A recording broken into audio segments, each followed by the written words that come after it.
Nihonno Kataro.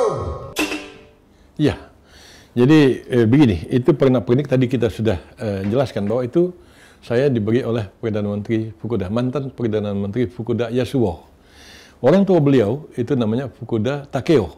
Nah, ini ada hal yang penting terkait dengan diplomasi, terutama diplomasi Jepang terhadap Asia Tenggara.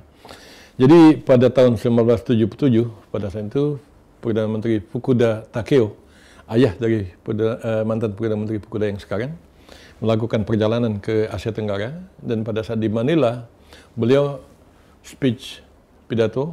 Nah, disitulah dikatakan tentang heart to heart diplomasi, diplomasi dari hati ke hati. Nah, yang pada akhirnya itu menjadi doktrin Fukuda, ya, atau Fukuda Doktrin. Nah, jadi Jepang itu menganut diplomasi yang dikatakan sebagai diplomasi dari hati ke hati. Kokoro no gaiko. Jadi diplomasi dari hati ke hati. Kita kalau bicara tentang diplomasi, tentu banyak ini pandangan atau pendapat orang tentang diplomasi. Ada yang mengatakan diplomasi is the art of saying, oh, this is a nice dog before we can find a rock for throwing. Jadi diplomasi itu adalah cara atau seni untuk mengatakan, oh, ini anjing yang bagus, sebelum kita menemukan batu untuk melemparnya. Itu diplomasi ugal-ugalan. Nah, ada yang mengatakan tadi juga, ya, principle of diplomacy is to give and to take. Give one and take 10. Kasih 1, ambil 10. Bagi saya ini juga diplomasi ugal-ugalan. Tetapi diplomasi yang sebenarnya itu adalah diplomasi dari hati ke hati itu, yang digagas oleh Perdana Menteri Fukuda Takeo, dan juga Pak Fukuda Yasuo pun, putra beliau, menginikan itu. Dan pada saat kembali saya jumpa ke Pak Abe tadi, ya, walaupun saya bicara tentang visa, bicara apa semacam, kan cerita bagaimana orang Jepang menangis, tentang sedihnya lagu yang dibuat oleh orang Indonesia, betapa orang Indonesia itu punya hati terhadap musibah yang dihadapi oleh Jepang. Dan pada saat saya meminta visa tadi pun juga tidak perlu diplomasi yang berbelit-belit, saya minta saja. Nah, akhirnya diputuskan bahwa visa itu akan dipersiapkan, buat bebas visa kunjungan untuk orang Indonesia ke Jepang. Nah, beliau setuju di hari itu juga. Di hari itu juga. Ya? Nah, dan langsung tadi Pak Ishikawa, kalau tidak salah namanya, yang jelas itu beliau itu menjadi duta besar Jepang di Manila, itu ditugasi untuk itu. Nah, tentu tidak serta-merta visa itu jadi, kan. Ini kan masih mungkin dibahas di parlemen, di mana saya tidak tahu bagaimana prosedur mereka. Tapi ada satu hal yang juga ini cerita behind the scene, ya. Jadi cerita di balik layarnya. Kita tahu, oh, bebas visa. Ya, tapi gimana ceritanya? Gitu kan. Nah, kalau saya tidak bercerita begini kan, cerita ini kan dibawa ke lubang kubur, saya yang wafat, cerita ini dimakan sama cacing, kan. Nah, tapi kita buat tayangan ini nih, saya untuk menggali lagi apa yang terjadi pada masa jabatan betul. Dan juga untuk menjelaskan bagaimana hubungan Indonesia dan Jepang itu. Betul. Dan bahkan apa diplomasi menurut Jepang itu, gitu. Nah, udah singkat kata, setelah hampir 27 menit atau berapa, ketemu Pak Abe yang semula dikatakan akan 10 menit. Iya. 2 kali dikasih tahu sama ajudan, kata beliau sebentar, gitu. Nah, udah kita bubar, pulang ke rumah. Jadi sejak saat itu, Pak Nikai Toshihiro itu sebagai kingmaker itu punya kuasa sekali. Ada juga anggota parlemen yang muda, saya harus sebut namanya Suruho Giin. Jadi namanya Suruho, dia adalah anggota parlemen Jepang itu yang menjadi semacam perwira penghubungnya lah antara pihak sana dengan saya, gitu kan. Jadi ada yang untuk warawirinya tuh si Suruho ini dia minta menemui saya, menyampaikan pesan apa segala macam terkait dengan pembebasan visa itu. Tapi ada juga hal yang tentu saya tidak akan lupa. Pak Nikai itu mengatakan begini, Pak Dubes, begini ya, pokoknya ini kita kerjakan visa, bebas visa ke Indonesia itu harus terlaksana secepat mungkin, karena apalagi Perdana Menteri sudah mengatakan begitu. Dalam teknis pelaksanaannya begini dah, ya, kita atur komunikasi dengan baik. Tapi ada satu hal yang penting, kata beliau. Sebelum bicara ke media, tolong kasih tahu saya. Sebelum saya tahu bicara ke media, saya akan kasih tahu Ambasador Yusron. Kenapa jadi begitu, kata beliau. Lalu beliau jelaskan sendiri, kan. Jangan sampai omongan kita nggak sinkron. Pak Nikai mengatakan nanti ini visa akan keluar bulan Desember. Saya bilang visa akan keluar bulan Juni. Kan pusing di media kan. Benar. Nah, ini pun juga saya belajar sebenarnya hal yang sederhana kalau memang kita mau belajar, tapi amat penting.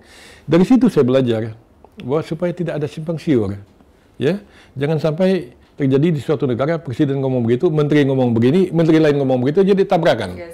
Nah, di Jepang itu kebetulan saya dididik di Jepang, sekolah di sana. Pada saat jadi duta besar pun saya amat memaklumi. Pak Nikai adalah pejabat tinggi Jepang. Saya dalam kedudukan duta besar, beliau pun mengatakan sebelum ngomong ke media, ngasih tahu saya. Dan saya pun sebelum ngomong ke media akan ngasih tahu Yusron. Jadi itu pun sudah disinkron. Nah, itu juga saya melihat betapa ininya tata tertib katakanlah bernegara atau penyelenggaraan. Ya, betul di Jepang itu. Komunikasi antar parlemen di Jepang itu sendiri ya. Iya. Sinkron semuanya. Sinkron semuanya gitu. Ya, jadi sahabat sampai kita lihat perjalanan untuk mendapatkan bebas visa ini didengar mungkin sangat mudah untuk mendapatnya karena hanya dalam waktu 27 menit ya. Tapi eksekusinya ternyata panjang sekali waktunya. Nah, setelah Senpai berhasil nih melobi Perdana Menteri ya, kemudian apa nih yang kita dapetin? Bagaimana proses untuk mendapatkan visa ke Jepang? Nah, ini juga penting saya sampaikan karena begini, tentu kita happy, sebagian besar orang Indonesia merasa senang sekali dengan bebas visa itu, bahkan banyak yang mengatakan ini satu hal yang tidak diduga-duga. Kita berpikir barangkali 5 tahun, 10 tahun lagi bebas visa itu baru akan terjadi, tapi ini kok tiba-tiba jadi gitu. Ya itulah tadi, ini masalah heart to heart diplomasi tadi kan, masalah saya minta tolong dengan beliau. Tapi gimana cara kita memanfaatkan atau menggunakan bebas visa itu? Ini karena kebetulan saya sendiri belum pernah ke Jepang. Mudah-mudahan nanti saya akan ngajak saya ke Jepang ya. Kita akan tur di Jepang. Insya Allah. Nah, gimana nih sama tuh sahabat saya mungkin yang ingin sekali ke Jepang bisa didengarkan baik-baik nih. Jadi begini, waktu saya menjadi duta besar, bahkan setelah saya menjadi duta besar, banyak juga saya jadi pusing juga karena banyak orang jadi keder dengan masalah ini. Saya pun dibuat jadi keder juga ya. Kenapa begitu? Orang berpikir dengan bebas visa, ya udah pergi ke Jepang, nggak perlu ini, berangkat aja. Nyampai di Haneda, nyampai di Narita, itu ditolak. Itu banyak yang kontak minta tolong ini gimana cara untuk nyampai di Jepang tapi nggak bisa masuk kan. Nah, ini perlu sekali saya jelaskan. Karena begini, ya bebas visa sih bebas visa, tapi kan bukan berarti nggak ada prosedur sama sekali. Satu hal yang penting yang ingin saya sampaikan di sini adalah bahwa untuk bebas visa kunjungan ke Jepang itu, kita harus memiliki paspor elektronik. Jadi paspor Indonesia itu kan ada 2 macam, yang manual dan elektronik. Ya ini sih bukan masalah sombong-sombongan, tetapi di keimigrasian Jepang itu semua sudah elektronik. Jadi kalau paspor yang tidak elektronik ditempel-tempel di apa kayak barcode di apa, itu tidak nyambung kan? Jadi itu harus. Terus saya pengen show off juga nih, Senpai. Saya baru aja dapat paspor elektronik. Oh, alhamdulillah. Iya, kayaknya sama Senpai di luar sana harus juga dapat paspor elektronik supaya bisa ke Jepang. Dan kebetulan saya pun dengan istri saya kemarin itu dan produser kita pun tahu kemarin itu saya pun foto ulang karena paspor saya habis. Lalu pihak imigrasi saya tanya, Pak Yusron, ini mau paspor biasa atau paspor elektronik? Saya bilang saya mau paspor elektronik, jadi saya dan anak istri saya pun ambil paspor elektronik. Belum selesai, mungkin 2-3 hari ini juga akan selesai. Nah, kembali ke cerita bebas visa tadi. Dengan syaratnya itu paspor yang elektronik, supaya dibaca oleh komputer di keimigrasian Jepang. Bukan Jepangnya dan segala macam, enggak, emang begitu udah. Memang sudah begitu negaranya sudah begitu. Nah, teknologinya maju sekali ya. Nah, itu. Jadi satu tadi paspor elektronik. Yang kedua, jangan punya paspor elektronik nyelonong aja ke Jepang, nanti ditolak di sana. Lalu ribut-ribut. Iya. Ada syarat ini kan, jangan sampai tadi nyelonong pas kena Pak Yusron bohong. Aku padahal iya. Malah nyariin Senpai. Nah, jadi paspor itu untuk pertama kali kita berkunjung ke Jepang, paspor nomor seri sekian ya. Nanti kan ganti lagi, kalau ganti lagi 5 tahun lagi registrasi lagi. Jadi paspor yang kita miliki, paspor elektronik itu harus diregistrasi di Kedutaan Besar Jepang atau juga bisa di konsulat-konsulat Jenderal Jepang yang ada di Indonesia, sebagai misal di Denpasar, Bali, di Medan, dan juga di Makassar. Jadi paspornya didaftar di situ, Jepang registrasi. Nah, sudah diregistrasi, tentu saya kira pasti ada dikasih kode atau apalah bahwa paspor ini telah terdaftar di Kedutaan Jepang atau di Konsulat Jenderal Jepang. Itu baru kita boleh berangkat ke Jepang itu. Nah, itu insya Allah tidak akan ditolak kalau nggak ada kesalahan-kesalahan lain, jangan bawa barang-barang terlarang misalnya kan. Nah, jadi setelah itu kalau udah 1 kali registrasi, Pak Yusran 3 bulan lagi saya mau datang ke Jepang lagi, gimana? Nggak perlu registrasi, bawa aja. Setahun lagi mau ini masih berlaku kan? Masa berlakunya itu berapa lama, Senpai?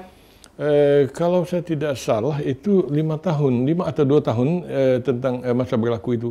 Nah kalau sampai terjadi bahwa itu paspor kita habis, tapi itu masih ini, itu kita setelah diperbarui registrasi lagi ke Jepang dan bisa lagi berangkat berulang-ulang ke Jepang dengan paspor. Berarti sangat dipermudah sekali dengan adanya pembebasan visa terhadap betul sekali.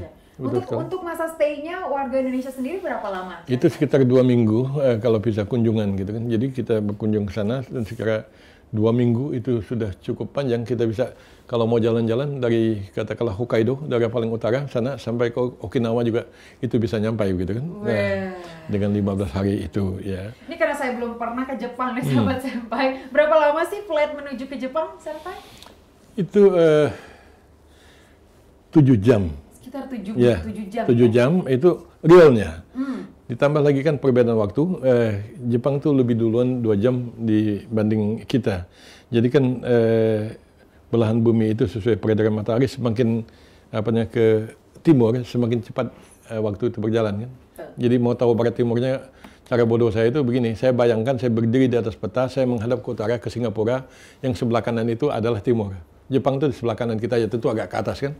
Nah beda waktu itu 2 jam. Nah jadi tapi tadi 7 jam itu 7 jam realnya. Nah berarti kalau kita berangkat dari sini kan akan minus 2 jam kan. Tapi kalau dari Jepang akan plus 2 jam kan kalau saya nggak salah kan. Tapi real waktunya itu adalah 7 jam itu ya.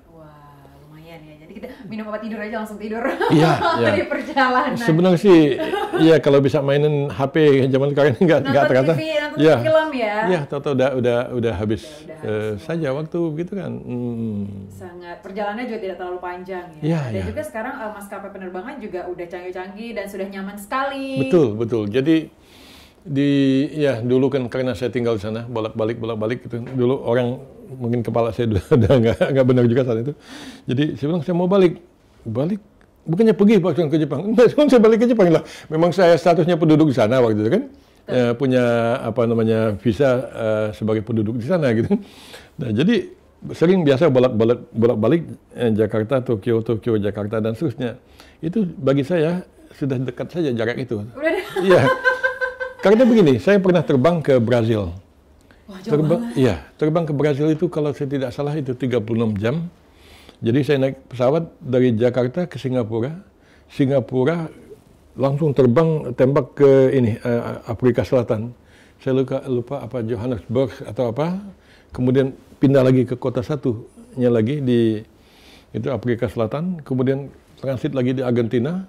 Wow. Iya, jadi dari Argentina, kemudian kita baru ke Sao Paulo, kemudian ke ibu kotanya ke Brasilia kan. Dulu memang ibu kota ke Brasilia.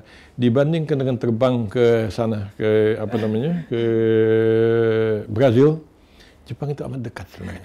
Karena ini konteksnya adalah karena Senpai sudah keliling dunia. Jadi Jepang waktunya sangat singkat ya Senpai ya. Jadi begini, saya suka canda juga sebenarnya kan. Jadi waktu saya menjabat sebagai duta besar kita diminta speech. Kadang-kadang kan speech itu dadakan. Jadi tidak disiapkan apa-apa, kita harus ngasih sambutan gitu kan. Nah, jadi saya suka goda-godain Jepang. Tokyo ke Jakarta mana ya? Cikai desu. Saya katakan jarak dari Jakarta ke Tokyo Jakarta dekat sekali. Kata orang Jepangnya. Jadi saya jelaskan bahwa negara kita Indonesia ini kan dari batas negara kita paling timur sampai ke paling barat itu kan itu kalau dihitung secara kurang lebihnya itu 1/8 keliling bumi kan. Nah, mengapa 1/8 keliling bumi dan apa buktinya? Nah, jadi kita lihat. Berbicara geografi nih. Iya. Sebelum saya balik ke Jepang tadi ya. Kita itu kan ada 3 daerah pembagian waktu. Iya kan? Nah, jadi 8 kali 3 berapa? 24 kan? 1 hari 1 malam kan 24 jam kan? Itulah sebabnya kita itu dibagi 3. Nah, dibagi 3, kan tadi itu akhirnya kalau kita kalikan kita 1/8 keliling bumi. Karena 8 dikali, maaf saya, 8 kali 3. Kan 3 daerah waktu, ya kan? Dikali 8 itu sama 24. Berarti kalau dibalikan jadi 1/8. Jadi jarak panjangnya negara Republik Indonesia itu kurang lebih 1/8 keliling bumi. Kalau dibandingkan dengan Jepang, maka saya bilang dekat tadi, itu jarak dari Jakarta ke Tokyo itu enggak ada jarak dari Medan ke Papua sana. Jadi saya bilang alangkah pendeknya jarak kita ini, karena itu ibarat saya terbang dari wilayah paling timur di Indonesia menuju ke Merauke. Iya, itu yang terbang ke Jepang sudah nyampe, yang terbang ke Merauke itu masih belum nyampe. Jadi Jepang terkejut, so disone kata Jepang. Orang Jepang itu kalau dia kaget atau so disone gitu, oh iya gitu ya, gitu. Itu sekali. Iya.